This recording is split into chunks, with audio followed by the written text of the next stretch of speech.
what we do here is go back.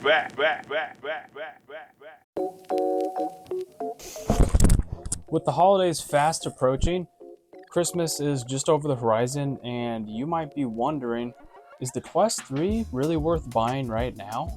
Maybe you're a first-time VR user and you're just looking for your first headset, or you are an experienced Quest 2 user and you just want to upgrade. But should you? What can you even do with the Quest 3? Is the Quest 3 really that much better than the Quest 2? Enough so to justify the $500 price tag for the Quest 3?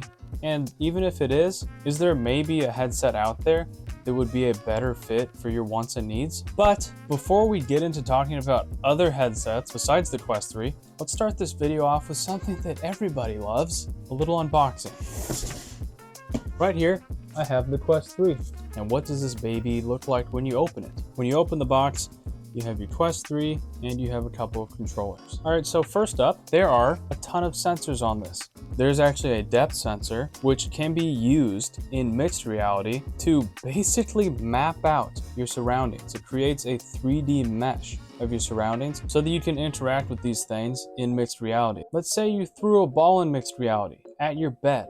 Well, if you use this sensor to scan your bed ahead of time, that ball will actually bounce off of your bed. We have a couple of standard cameras. There's a full color pass-through video sensor. So when you're in pass-through mode on the Quest 3, everything's in full color, no more of that ugly grayscale blurriness that you would get with the Quest 2. And there are a couple of sensors on the bottom to help out with hand tracking. On the side, you have a little charging port for USB-C.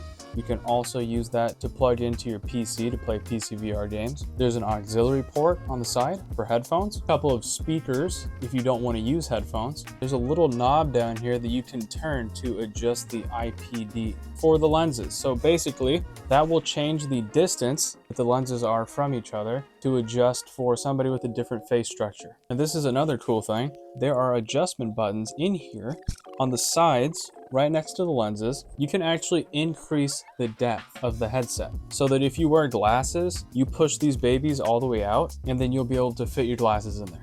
And obviously you also have your little button down here for volume. You have the power button, and last but most certainly also least, there's even a little wireless charging port right here on the bottom of the headset.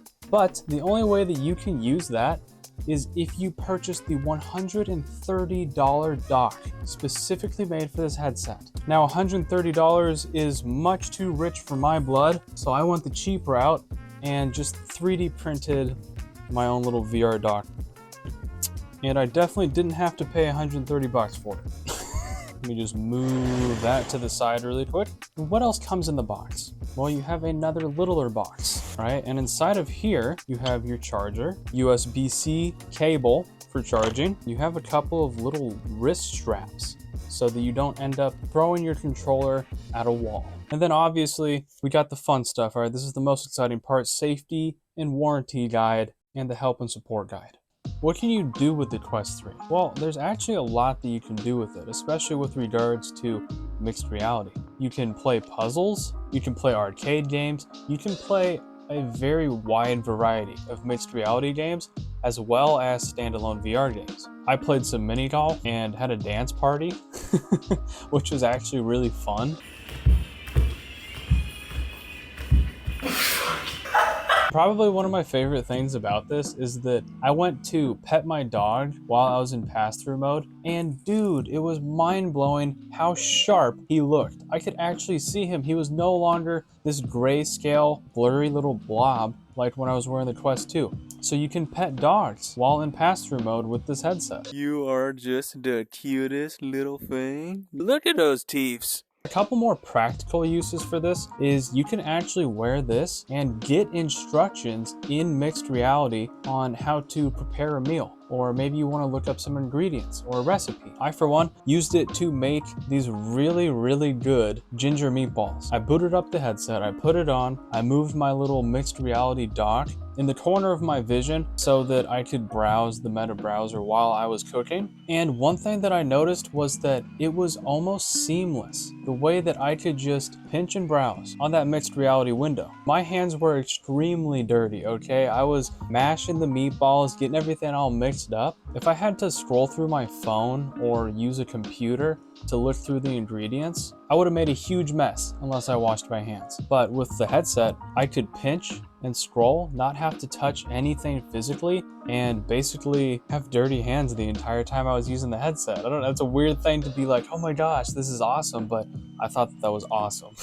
And obviously, another practical use for it is to watch TV, like YouTube, or you could even go on Netflix. Not only that, you can play a ton of standalone VR games that aren't mixed reality on this. It actually has one of the largest libraries out of any VR headset on the market right now for VR games. And if you don't want to play standalone games, you want to hook up into your PC, you can play PC VR games. Like I said, you got this little port right here. So how does the Quest 2 stack up to the Quest 3? To put it extremely simply, the Quest 3 has higher per eye resolution at 2064 by 2208. The Quest 3 has better pass-through, it looks sharper, and it is in full color. The Quest 3 has the second generation XR2 Qualcomm Snapdragon processor, which means that it has a lot more power than the Quest 2. There's an increased number of sensors, including a depth sensor. As for battery life, the Quest 2 and the Quest 3 are pretty similar. Both are rated to get anywhere between 2 and 3 hours of battery life. As for size and comfortability, the Quest 2 and the Quest 3 are pretty much the same size, other than the Quest 3 having more of the weight of the headset pushed closer to your face. So it doesn't feel like you have a giant brick hanging off of your head anymore. It feels way more comfortable than the Quest 2. But they are both around 1.1 pounds. Quest 3 also has more RAM than the Quest 2, but the only thing that the Quest 2 wins over on the Quest 3 is in terms of price. The Quest 2 is listed at a standard price of around $300, and the Quest 3 standard version is around $500. But maybe you aren't sold on the Quest 3 headset just yet. Are there any better headsets out right now that would fit your needs? Let's say that you just want a headset that's purely for PC VR gaming or watching movies on your PC, and you want it to have extremely high resolution and be super comfortable so you can wear it for a very long time. Well, if that sounds like something that you're interested in, then you might want to look towards the Bidscreen Beyond. With a 2560 by 2560 per eye resolution, it is probably one of the best and sharpest looking PC VR headsets on the market right now. However, it doesn't have mixed reality. There's no color pass-through. That headset costs a whopping $1,000. Yeah, high resolution isn't cheap, man. And maybe you don't even care about PC VR. You just want a headset that is going to give you the most intense, realistic feeling, mixed reality, augmented reality experience that is available right now. Well, in that case, you might want to take a look at the Apple Vision Pro. It is by far the cutting edge when it comes to mixed and augmented reality. The Apple Vision Pro's pass-through mode is much better than the Quest 3. The head strap is also much more comfortable, and the hand tracking is right now second to none. The Apple Vision Pro is basically a PC. It is a spatial computer meant almost exclusively for augmented and mixed reality applications. And you're probably not going to believe me when I say this. The Apple Vision Pro is $3,499. You heard it right. That is just...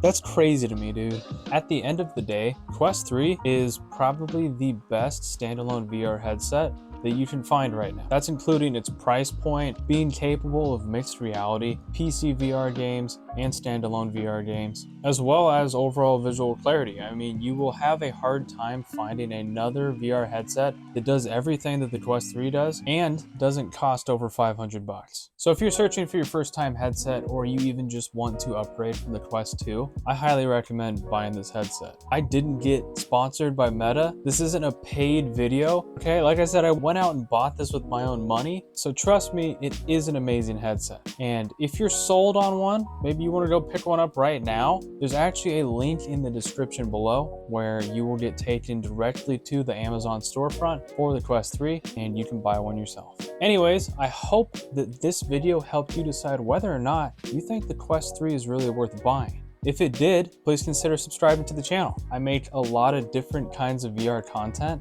and I post a video every week. I hope that you guys have an awesome weekend, happy holidays, and I will see you on the next one. Bye!